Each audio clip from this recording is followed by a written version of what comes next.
For the pillow form, you are going to have a 14-inch square. Honestly, if you were doing some other project, you could use any size pillow form to start with. You just have to adjust the size of your pillow cover later. So we're going to start with a 14-inch square. You're going to choose one side that will be your side that you leave the opening. Now we're using a muslin. This muslin is a grayish good. It doesn't have any bleaching or any prints on it. So there's really no right or wrong side. If we were doing this with other fabric that had a print on it, then you would want to make sure you had right sides together. So I'm just going to go up here across the top, and let's measure in about 4 inches. So from the edge in about 4 inches, I'm going to place my first pin. We are pinning to sew, so what that means is my pin head is going to be running perpendicular with the edge. I'm going to put a second pin right next to that one, okay? And then I'm going to measure another 4-inch, let's see, about 5-inch space here, right there. And I'm going to put 2 pins side by side once more, okay? This is going to be my opening where I will flip the pillow inside out later, okay? So the next thing I need to do is just make sure my pieces are lined up perfectly. And then on the sides, I'm gonna put in just a couple more pins just to hold it.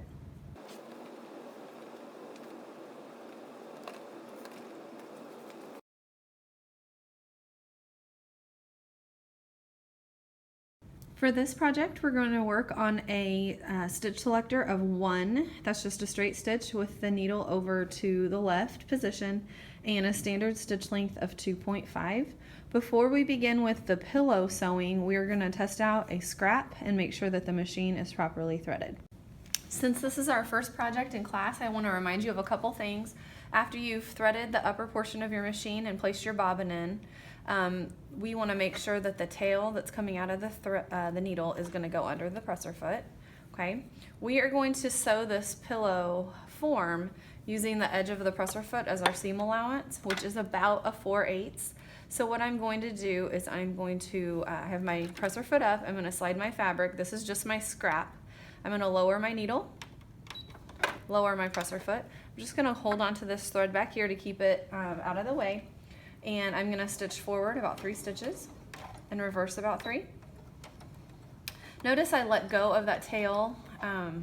You don't have to hold on to it the whole entire time, just as you're getting started. I'm going to stitch down, reverse again. Now I'm going to pull my needle up with my presser foot, slide the thread or fabric off that way, clip my threads, and then I'm going to look at front and back to make sure that the threading is correct, which it is. Now I want to also make sure that I get that thread back underneath the presser foot and those 2 threads hanging off the back of the machine before I begin on my pillow. Before you begin sewing, double check to make sure that your pillow form has been pinned. You have an opening marked with double pins on each side on one of the sides, that you have your pin cushion handy, and that you have a pair of shears. Then you may begin. To begin with this project, we're going to start at the lower double pinned area. That's going to be my starting position. I will have my pin cushion seated to the right of me that I can put my pins in as I sew, and I've got my shears here to clip my threads at the end. So I'm going to slide the pillow form underneath the presser foot.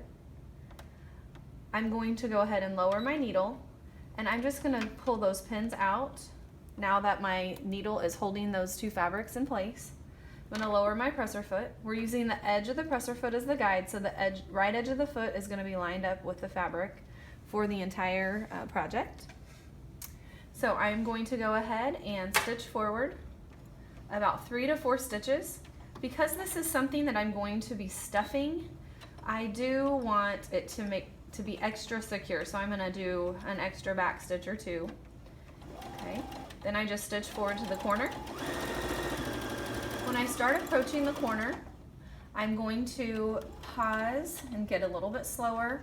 When I am about a 1/4 or 1/2 inch away from the edge, I will leave my needle down, lift the presser foot and turn.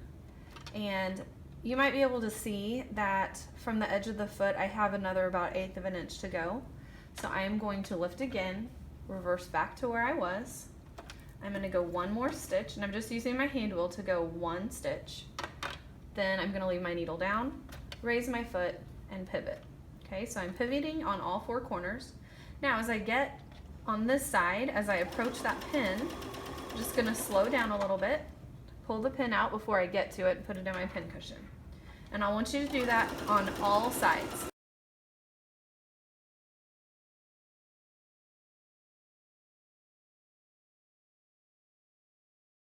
Now I have stitched along all of my sides. I'm back pivoted toward the place where I started. So I've got my second set of double pins, and here's where you want to make sure that you do not stitch. So from the double pins to where you started originally, you do not want to sew. So I've just pivoted, I'm already heading in this direction. I'm approaching those pins. Before I get to them, I'm going to pull them out, go in just a few more stitches, and I'm going to reverse about 4, forward back to the end, and then I'm done. So now I need to raise my needle, raise my presser foot, and I'm going to clip my threads loose, and I'm going to go back to where I started, clip those original beginning threads loose also. And here I also want you to look at your corners. I want you to look at each corner and make sure that you have a sharp turn and that you haven't skipped any stitches. You would have possibly skipped a stitch if when you were pivoting, if you didn't have your needle down. So we're done with the sewing portion of this part of the project for the pillow form.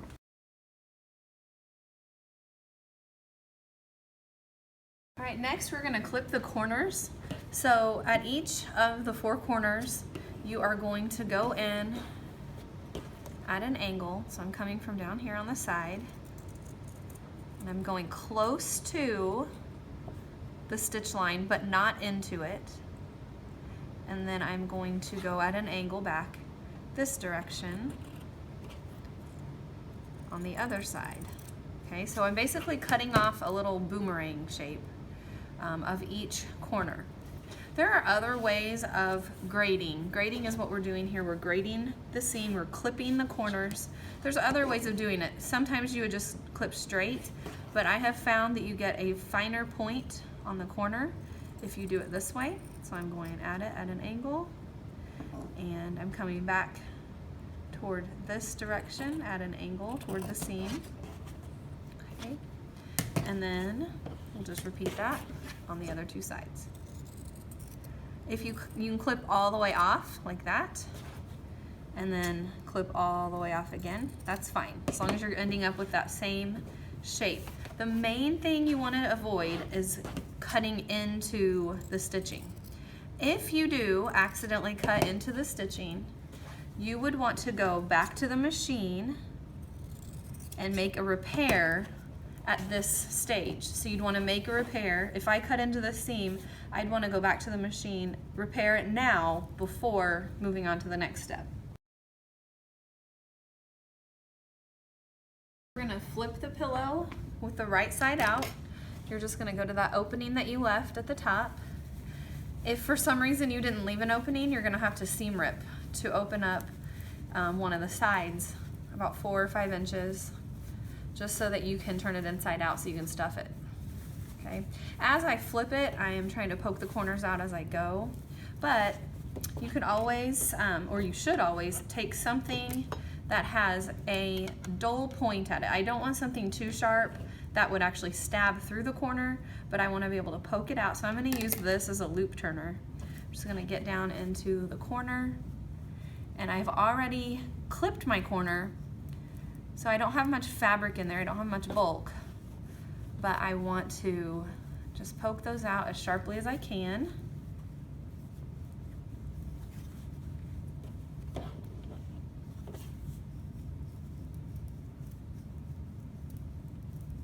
Okay, so what you should have then is a pillow with the right side out. I don't see any of my seams anymore. I've got pointed corners, and then next we need to deal with this opening right here. Right here on this side, I have my opening, and basically what I want to do is I want to make sure that there is a nice crease right there. So I'm going to press this down gonna press the whole form, but my main concern is with this opening. I want a nice crease across the top. That will help me when I am hand sewing the closure after stuffing the pillow. It's gonna help me a lot to have that opening pressed with a nice crease. So I press all 4 sides. This is gonna get stuffed with a bunch of polyfill, but it doesn't hurt to have it really straight and even and pressed up nice. Okay, so now I have my opening pressed under, and your pressing should be even with your seam allowance. What that means is it's still straight across. So I had a 4/8 or a 1/2 inch seam allowance, and so I've folded the opening under that same width, a 1/2 inch or 4/8 of an inch. Okay.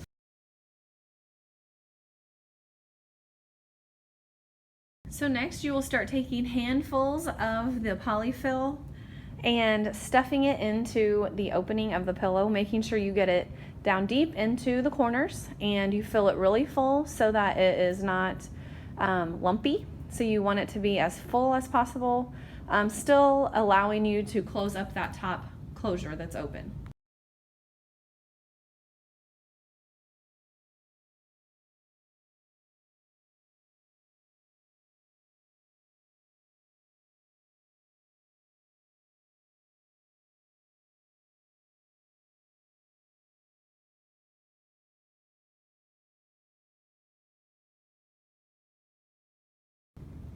So now that we have our pillow form stuffed, we've got our corners stuffed, and if you realize that they're not stuffed enough, you can start kind of shifting your batting and squishing it down into the corners.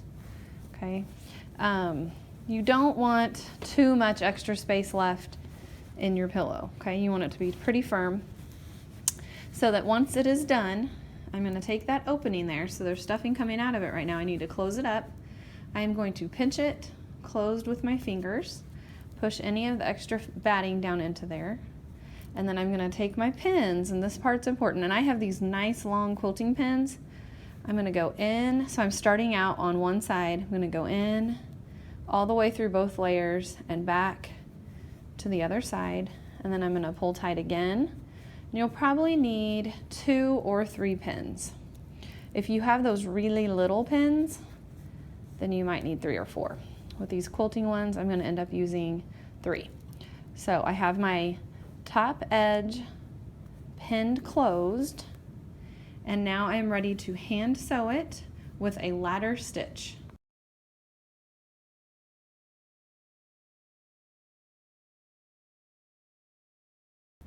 When I need to get my thread to thread the needle for hand sewing, I can just take hold of the thread coming out of the needle from the machine if my machine's already threaded and just clip it from there. You don't have to unthread your machine to access that.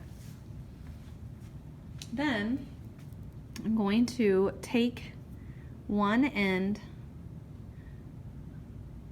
of the thread and put it through the eye of the needle. Okay. And then I'm going to have a tail, which the tail is this little short end. And then I'm going to have this long end coming down here, okay?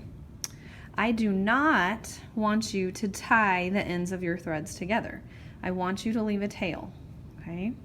So for this, I've got my needle between my fingers with that short tail coming off, and it's just hanging there. Then I'm going to bring the long end up between my thumb and index finger, the same thumb and index finger that are holding the needle, and then I'm going to wrap that long end around my needle about 3 or 4 times. Honestly, you can do it as many as you want. So see, it's wrapped around there, and then I'm going to just pull it down in the down direction. I'm going to get a hold of all those loops, just kind of squeezing them with my fingers, and then I push those little loops that I just made around the needle. I push them off the back of the needle. So now I've got them between my fingers, and I'm just pulling the needle and sliding the knot as far as it will go. Okay, so right there now, I have a knot at the end of my thread. So I still have, up by the needle, I still have a short tail, the needle. That allows me to move the thread. If I miss a stitch, I can always just unthread my needle. Whereas if I tie the two ends of the thread together, then if I mess up, I have to start over. So I always want you to sew with a single thread, meaning you'll have a knot at one end and you will have a tail. To begin sewing the ladder stitch, first you need to identify what I mean by the crease or the fold. Your needle is going to go through the fold on every stitch. So I am never going to push my needle like this through one side to the other. That is called a whip stitch, or there's other stitches that you could do that with as well. But this is a ladder stitch, so all of my stitching is going to be in the crease. So my needle's going to go in that folded edge, that crease across the top. The needle's going to go in and out at the crease or at the fold. Okay. Doing the ladder stitch is one thing that may take a little bit of practice, and you may want me to come show you independently, and I'm happy to do that. But to start out, you are going to find where your set of machine stitches are. So remember when we were sewing on the machine and we back stitched about 3 or 4 times? Those stitches are right there. And then here's my opening. I'm going to slide the point of my needle between those two sides that are open. And my needle's going to come up behind one of those machine stitches. Okay? The reason I'm doing that is because it will hide my knot in the back. Okay? I'm just going to real quick trim off the area behind that tail.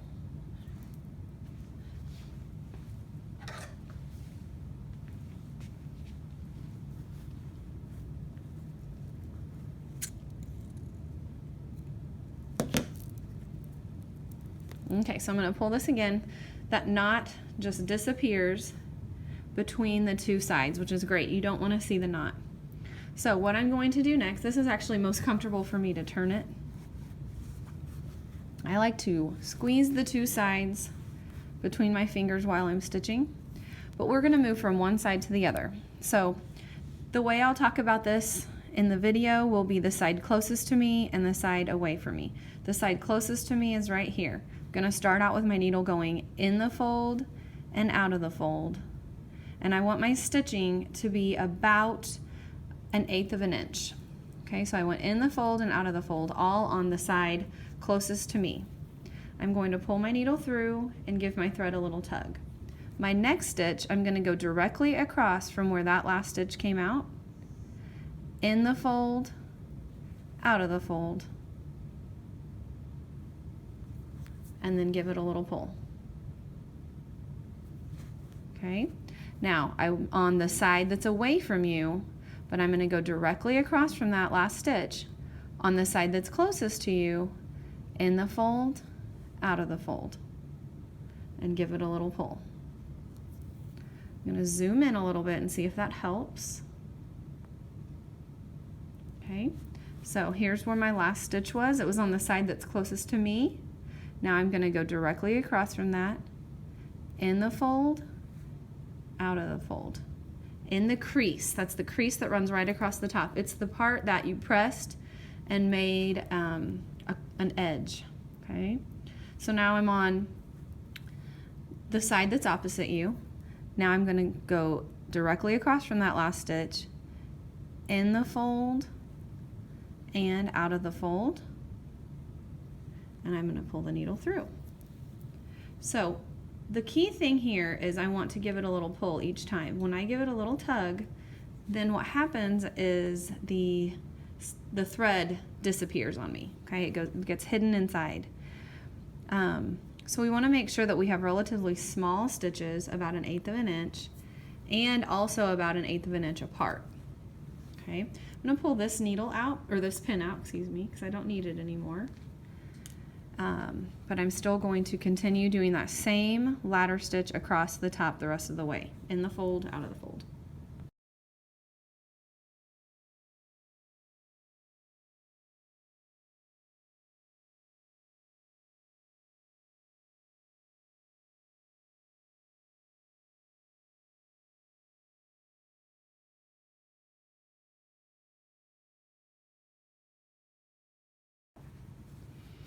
All right, so you want to make sure that your opening is completely closed up, that you don't have any stuffing coming out.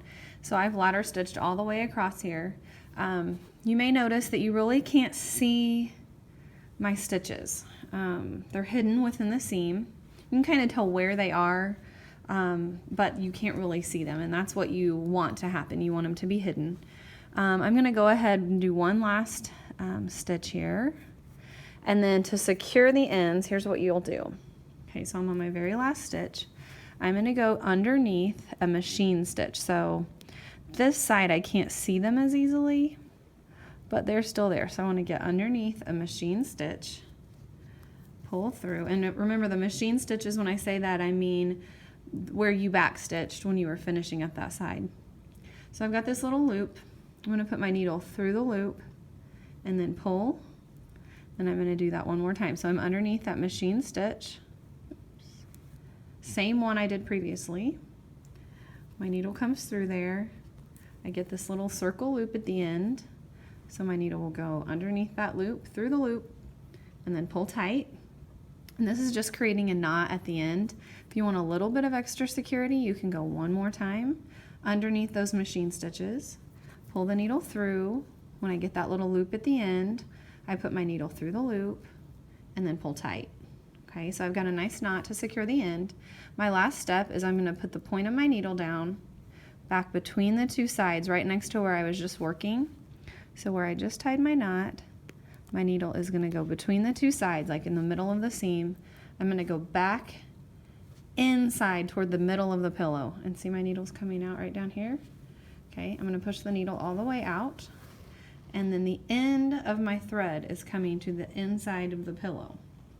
What I can then do is I can grab hold at the top where I just finished that seam, give it a little pinch, and pull tight. Oh, my thread broke, which is fine.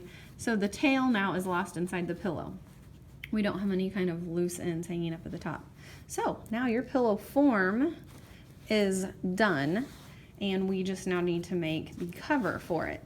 Now, if you find that your pillow is lumpy, you can, now that it's secure, you can kind of smush it down and mess with it a little bit to try to change the structure of it a little bit to make it a little bit smoother, but this looks pretty good. So now we're ready to make our quilt as you go cover for it.